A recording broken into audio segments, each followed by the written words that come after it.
¿Qué tal? ¿Cómo les va? Una nueva edición, en este caso de Voces y Agendas, por realpolitik.tel.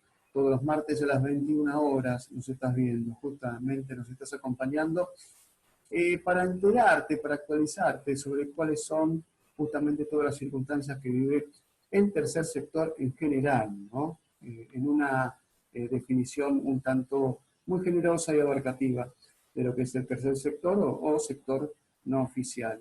Por eso este nombre, Voces y Agendas, para que distintos sectores pongan en agenda algunas problemáticas y, bueno, se destaquen a través de visibilizar sus problemáticas y sus virtudes. Estamos con Leonardo Wagner.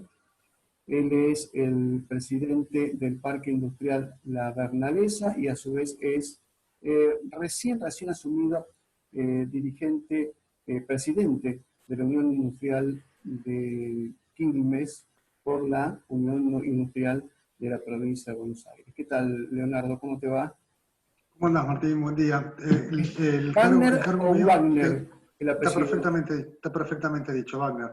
Wagner, sentido alemán, digamos, la pronunciación alemana. Exactamente, Perfecto. exactamente. Bueno, Te cuento un Leonardo, poco. para hacer un Ok. poquito de historia muy breve, ¿no? Acá te pido que te conviertas en periodista un poco.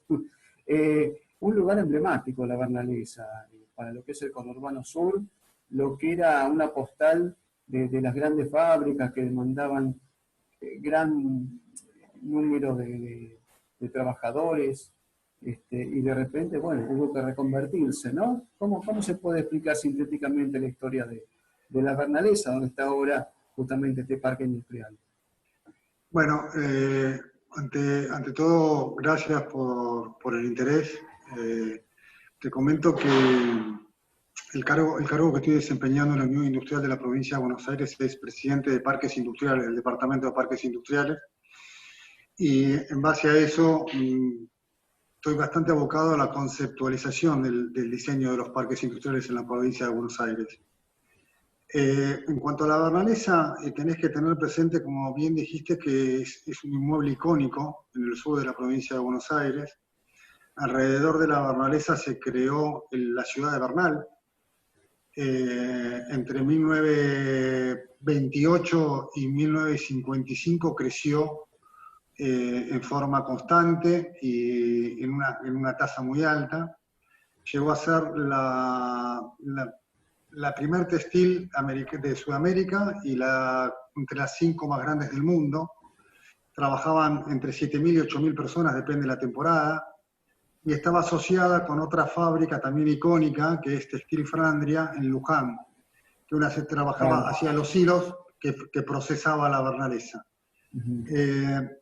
Verdaderamente esos son los orígenes de la fábrica, del proceso original, del casco histórico. Después quebró y bueno, lo compró Balot en 1984 y 1985 para unificar toda su actividad productiva, que fue tratando de lograr paulatinamente, y el espacio excedente, la idea era compartirlo con otras industrias para hacer sinergias productivas. Es un poco el sumario de las antecedentes de La Bernalesa.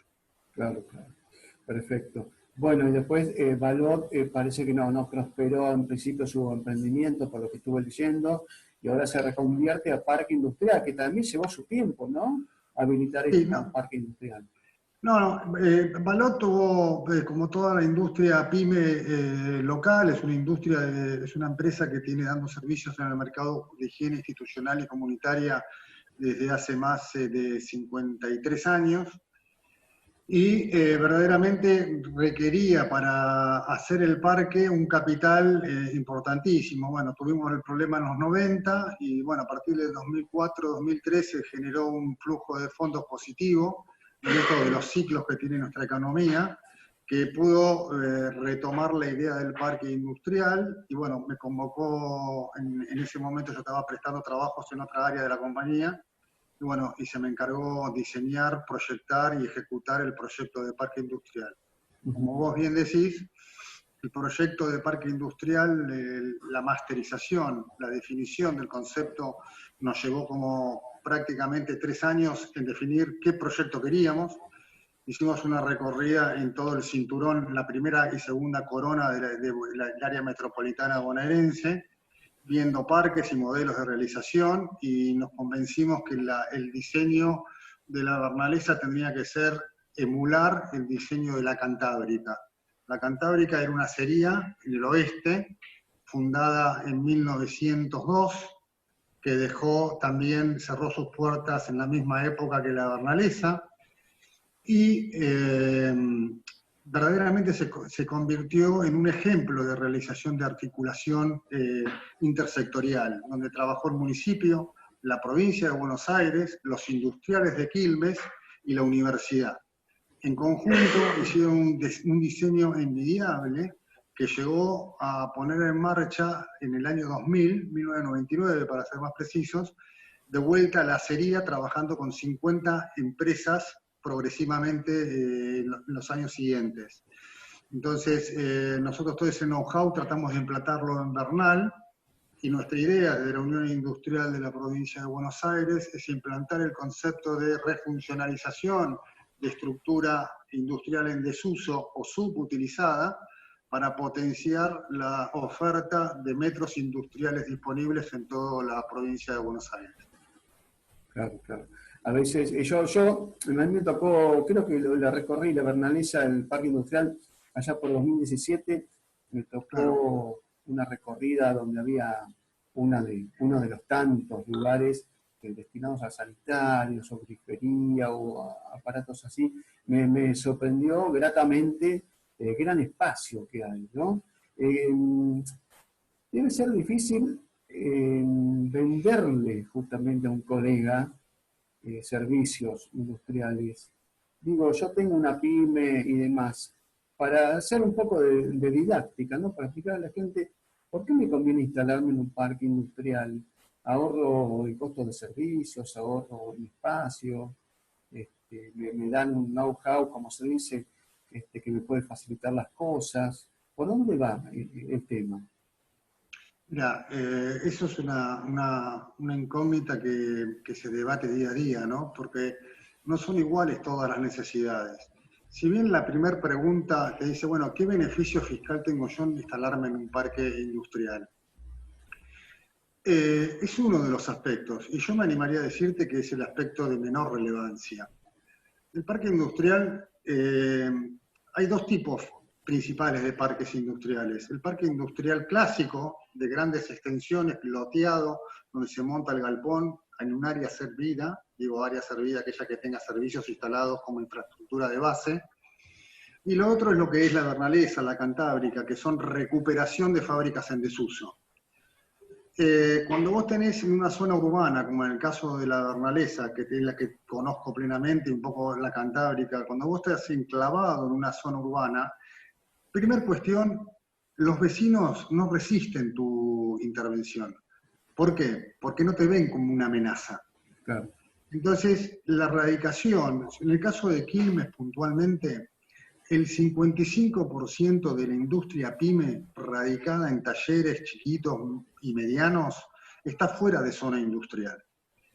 ¿Qué implica esto? ¿Qué implica esto? Que el vecino te toca el timbre porque le dejaste la camioneta o el camión bajando chapa, los ruidos del balacín, del torno, y vos estás en una zona urbana que el metro cuadrado del terreno es mucho más alto que el metro industrial de costo, y verdaderamente no te hace una economía positiva mantenerte con el estrés de que te molestan, que tu actividad está en conflicto con el uso residencial, que tu actividad está en conflicto con el ordenamiento con la administración de la municipalidad que te viene a molestar, que estás expuesto a la calle a cuestiones de seguridad, claro. O sea, contra los bienes, o sea, atentado de los bienes, podés tener un accidente, podés tener un montón de cosas expuestas, no tenés posibilidad de programar entregas al estar realizando tu actividad puertas afuera del frente municipal. Lo que te propone una organización como la Bernalesa claramente es superador de ese concepto, porque vos estás ejerciendo tu actividad en forma contenida, con seguridad 24 horas, vos ya no te tenés que ocupar de la seguridad, no te tenés que ocupar de la habilitación, no te tenés que ocupar del mantenimiento, Tenés una sala de servicios múltiples que vos podés atender a tus proveedores, podés hacer conferencias, podés manejarte de una manera que genera valor. Nosotros entendemos que los ahorros directos por estar trabajando en una organización contenida superan el 18% en todas estas cuestiones que te digo que generan valor. Claro. Por lo tanto, la parte fiscal es la de menor relevancia en el análisis de tomar la decisión. Por una cuestión determinante, hoy, si vos me preguntás, Martín, es la normativa, o sea, en 10 años no va a haber posibilidad de realizar la actividad industrial fuera de un parque industrial. Esto es así. Tanto es así que está hoy, independientemente de la situación de pandemia, que es terrible y fatal para nuestra economía, tenemos normas positivas del gobierno nacional y del gobierno provincial para favorecer la erradicación de industrias en parques. Hay habilitación a los parques mixtos, pueden contar con ARN para terminar obras de infraestructura. Y pueden pagar con un subsidio de tasa la compra a aquellos industriales que se quieren relocalizar, con un subsidio de 18 puntos menos en la tasa de un crédito para comprar un inmueble dentro de un parque industrial. Todas esas pinzas están condicionando a que haya una relocalización de la industria pyme fuera de zona, en zonas especialmente acondicionadas para la actividad industrial. En eso yo me trato de agarrar para tratar de explicarle a la gente, al industrial, que hoy un parque es una decisión de futuro. O sea, es cuestión de tiempo. El que entre primero va a ahorrar mucho más que el que entre a último. ¿Por qué? Porque el valor de la tierra hoy en un parque, el valor de la superficie construida hoy en un parque, va a ser mucho más barato que dentro de 10 años. O sea, no hay posibilidad de ejercer la industria fuera de un parque industrial en cuestión de años. Perfecto. Una consulta que tenemos los legos en la materia, ¿no? Recién estaba conversando con mi esposa sobre el tema de si los parques industriales siempre son privados o hay parques mixtos donde intervenga un municipio, la provincia, por ahí. A veces se cede una tierra fiscal y eso supone que haya una suerte de consorcio, ¿no? Donde haya representantes estatales y privados. ¿Esto puede ser así o son siempre privados? Mira, yo sin pretender, tratar de evitar agobiarte, te voy a hacer rápidamente un sumario de lo que es la concentración y la desconcentración de la industria en la Argentina. Vos tenés un proceso de reconcentración de la industria del año 1930 al año 1972-1973, donde la industria en general se localizó, como en todas partes del mundo, dentro de las áreas metropolitanas. Primera corona, segunda corona, Buenos Aires. Claro. Primera corona, segunda corona, Rosario, Córdoba. Mismo fenómeno, mismo proceso. ¿Qué pasó en el año 70? El proceso de sustitución de importaciones encarado por la guerra mundial y perdió el impulso en el año 1970, 1972, y empezaron procesos de desconcentración. Que ahí viene tu pregunta. ¿Qué pasó con esa desconcentración? Se avanzó solamente en generar beneficios a todas aquellas industrias que se vayan del eje urbano a realizar su producción en zonas alejadas. Ahí nació el sistema de beneficios fiscales de Tierra del Fuego, de Chubut para los textiles, San Juan, La Rioja, San Luis. ¿Y qué pasó? Cuando se van las industrias, no tenían lugar para hacer sus actividades. Entonces el Estado propició en forma deficiente la construcción de recintos industriales para recibir a estas empresas. En ese concepto empezó a consolidarse la idea del parque público. Pero cuando a partir de fines del 90 empieza un proceso, se caen los beneficios fiscales de promoción y empiezan a volver las industrias estas, generalmente fueron capitales privados que fueron desarrollando estos procesos, como el Parque Ox, que se generaron alrededor de industrias irradiantes como la automotriz, los parques que se generan en torno a los procesos petroleros, y así sucesivamente se fueron naturalizando parques de carácter privado. Hoy en día los parques, si yo te tengo que hacer una definición hacia dónde vamos, vamos hacia parques mixtos, porque hoy no se entiende la actividad industrial sin la intervención del Estado, y no cualquier Estado, del Estado municipal. El Claro. Estado municipal es el protagonista del futuro en los desarrollos industriales. Y ahí me pongo a pensar en el tema de, yo he vivido de cerca lo que fue acá la creación en la capital bonaerense, en La Plata, de los parques industriales cerca de Ruta 2. Los conozco los desarrollos, sí. Obviamente que funcionan así con consorcios privados ahora, y siempre fue un tema el del rol del municipio para facilitar el acceso a servicios, ¿no? En los cuales Totalmente. la industria no podría funcionar, obviamente me refiero a energía, me refiero por ahí a cómo es lo que puede ser la canalización de líquidos y demás. Totalmente. Ahí hay una sociedad justamente de hecho que se fortalece. Inevitable. ¿No? ¿Cuáles son los términos de esa sociedad que vos imaginás? Mira, los términos son, salen del imaginario y van a la realidad. Vos tenés un capital privado que invierte y aparece como desarrollador del parque, y el promotor del parque es el Estado municipal. También puede ser el Estado provincial, en aquellos lugares que la provincia, porque esto es una cuestión federal ya. Entonces, el Estado, ¿qué es lo que hace? El Estado tiene el trabajo de conocer, relevar la industria que está para relocalizar dentro de un parque, por cuestión de conflicto, por cuestión de erradicación, por cuestión de reubicación, e invitar a esas industrias a conseguir el puente hacia la reubicación. O sea, ¿cuál es el Estado, la función del Estado? La función de promoción, es el promotor del desarrollo que invierte el privado. ¿Y cómo promueve? Con una acción concreta.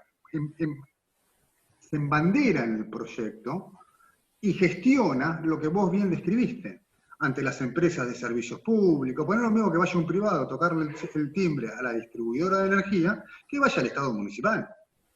Claro. Entonces, ese es el concepto que se está aplicando hoy en día y que se va a acelerar y generalizar a partir de los próximos años.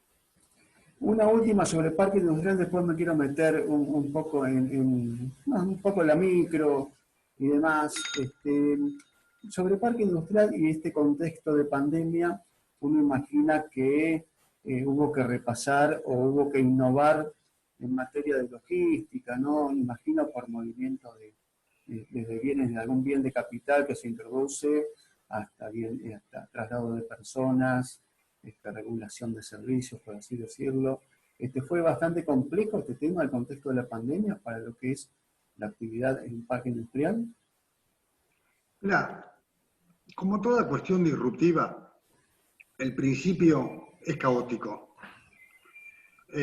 Nos encontramos con que no podíamos llevar adelante la actividad de las industrias radicadas, pero empezamos a advertir las fortalezas del desarrollo del parque. Un parque significa protocolo, pero protocolo de operación. O sea, vos tenés un sistema para acreditarte, tenés un sistema para entregar mercadería, tenés un sistema para entregar, para salir, un control de seguridad.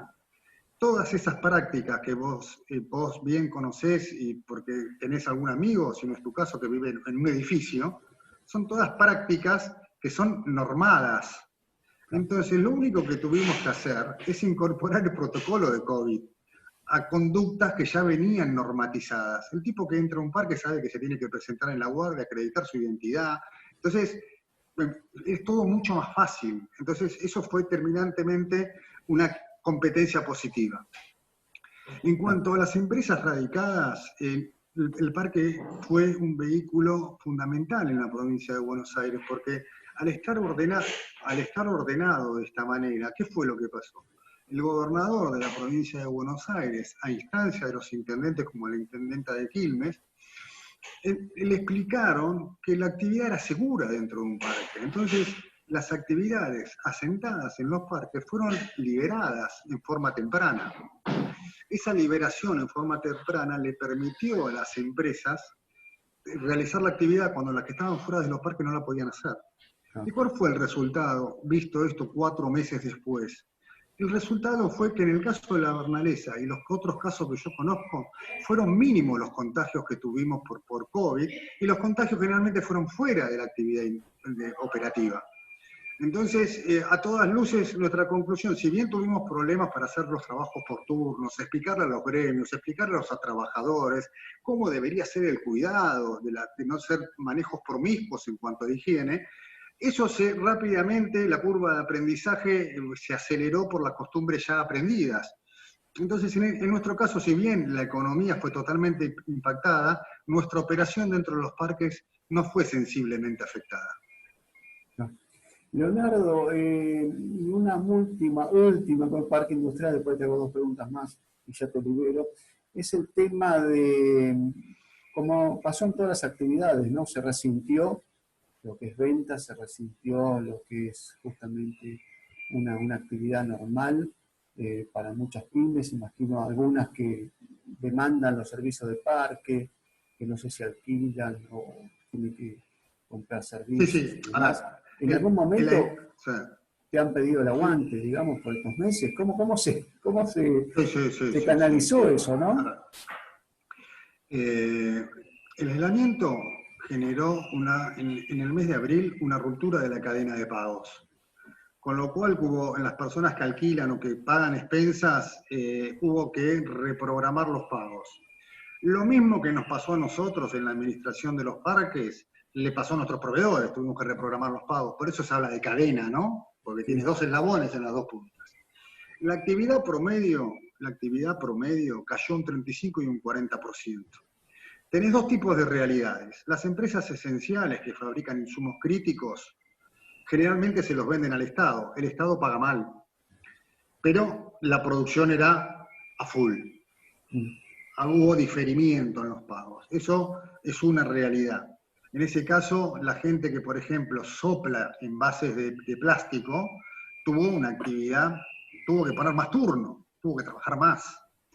Las empresas, como en el caso de Balot, que la conozco porque trabajo y estoy muy vinculado a la compañía, que su actividad es a las dependencias, a los baños institucionales, prestar el servicio, la actividad turística, la actividad hotelera, la actividad de la educación, la administración pública, cerró.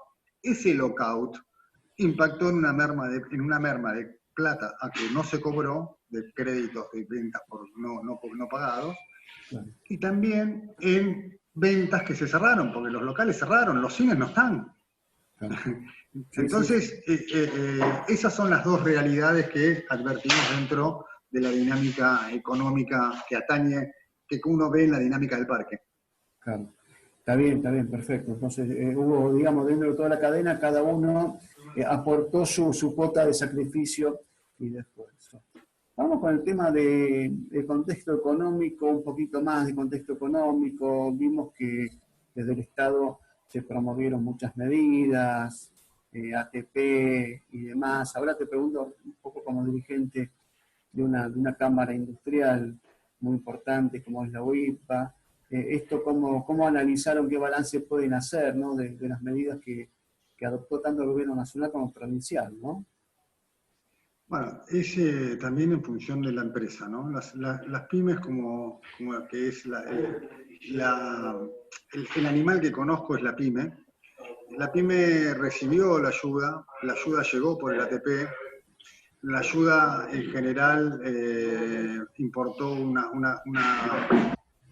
bálsamo cicatrizante, ¿no? O sea, ayudó, no es la solución, Claro, pero sin la ayuda estatal se hubiese complicado aún más la situación. claro, claro, claro.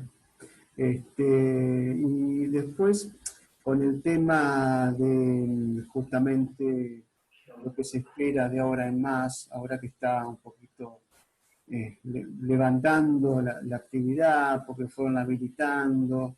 Eh, la preocupación, ¿por dónde pasa? Por esto del huevo y la gallina. Tengo dudas, incertidumbre, porque no voy a generar más ofertas si no sé que hay más mercado. Eso es lo que escucho de muchos colegas tuyos, ¿no? muchos empresarios que no saben qué hacer porque fue tanto el parate que ahora no se animan a recrear una oferta como la que tenían antes de la pandemia. ¿Eso es compartido allá en el conurbano sur? Esta actitud? Mira, el empresario pyme es un animal resiliente. O sea, es una persona que se levanta todos los días viendo qué mejor hacer en su proceso, cómo encarar las soluciones del problema del día a día. Lamentablemente, eso tiene algo muy positivo que te hace mantenerte en operación, pero ese manejar el día a día te hace tener siempre el mentón abajo. Te impide levantar el mentón y tener una visión de mediano y largo plazo. Por eso en el corto plazo vamos a salir, como salimos de muchas otras, con más trabajo, con menos trabajo, pero vamos a salir. El problema acá es cómo emparejamos el tren de la competitividad sistémica, de tener una sociedad competitiva, de tener un Estado al lado de la producción, pero en forma congruente en el tiempo.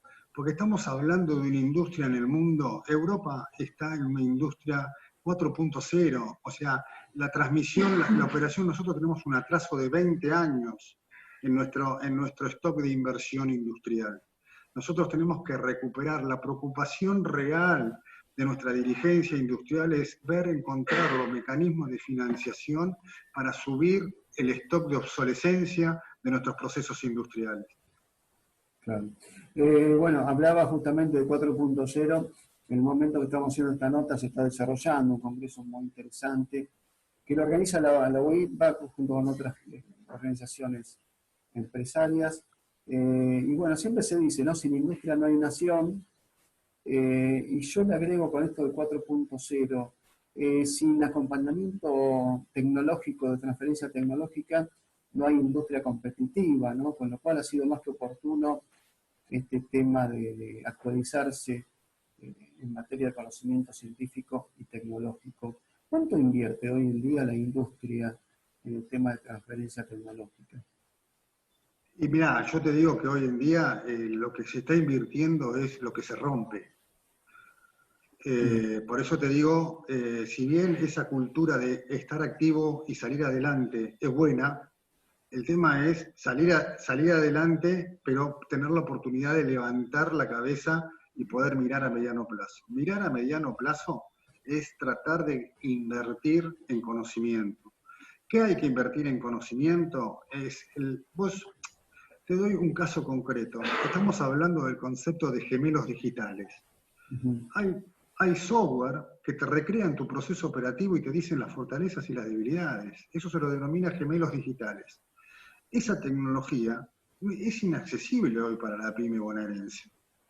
Entonces, ahí está la mano del Estado, quien tiene que articular talleres de trabajo para poder implementar con subsidios, con ANR, con la figura que fuese, implementar la incorporación de conocimiento. La universidad pública tiene que estar ahí, y lo está. Nosotros en la Bernalesa tenemos un acuerdo con la Universidad de Quilmes para desarrollar tecnología dentro del polo industrial. Esa es otra competencia positiva que son los que van a tener que dedicarle tiempo a los parques. La dirigencia gremial y la dirigencia de los agrupamientos industriales tienen que estar apuntando directamente a eso, al conocimiento, a los 5 años, a lo que no puede hacer el empresario que tiene que resolver el día a día. Nosotros, los dirigentes gremiales industriales, tenemos que estar viendo estas soluciones a mediano plazo y ponerlas a disposición del empresario. Digo, y la última, para ir cerrando, es el tema que muchas veces se traza un perfil por ahí prejuicioso, ¿no? De un empresario, de que, bueno, cuando se habla de esto de ciencia y tecnología, bueno, y hay una ronda, un congreso, dicen, bueno, voy a buscar a ver qué negocio puedo hacer, que está bien, obviamente, qué producto competitivo puedo adquirir, pero muchas veces no se lo ve tan apasionado con el tema de por ahí invertir en mejorar un proceso de producción o algo así. Yo sé que me vas a debatir esto, ¿no? Pero para conocer tu mirada. Mirá, yo estaba viendo estaba viendo con otros colegas hablando un poco el tema este que decís vos, ¿no? De cómo cambiar la imagen, ¿no? Porque el que conoce a los tipos que están a cargo de una pyme, sabemos que no es así. Claro. El tipo, toda la plata que tiene la mete en el taller para tratar de mejorar, que vos capaz que te cuenta la mejor y vos decís, ¿para qué te sirve esto, no? Y al tipo le sirve porque tiene una mejora en su calidad final, o sea, son gente muy, muy apasionada por lo que hacen. Muchas veces agregan valor en lugares que no generan eficiencia. Muchas veces tenés una línea de producción para hacer 10 unidades, el mercado reclama 8, y especular en hacer otra línea para hacer 5 unidades más implicaría hacer otra línea paralela. Entonces, en esa reticencia, pongo la línea para tener una capacidad ociosa del 50% cuando yo no sé cómo va a funcionar la demanda. Claro. Leyendo un informe del Instituto de Desarrollo Industrial de Berlín, es claro y contundente. Dice, la competitividad sistémica se logra sí, pero no es suficiente si hay estabilidad macroeconómica. Pero no es suficiente eso.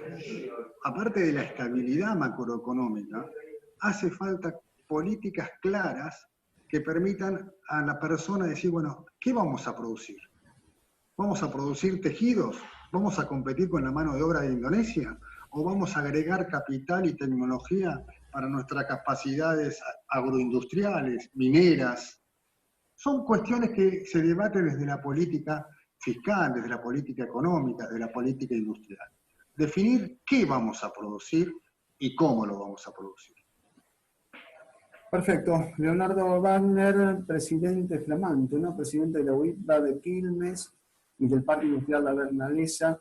Muchísimas gracias por este contacto. Hemos aprendido muchísimo con este diálogo. Te agradezco.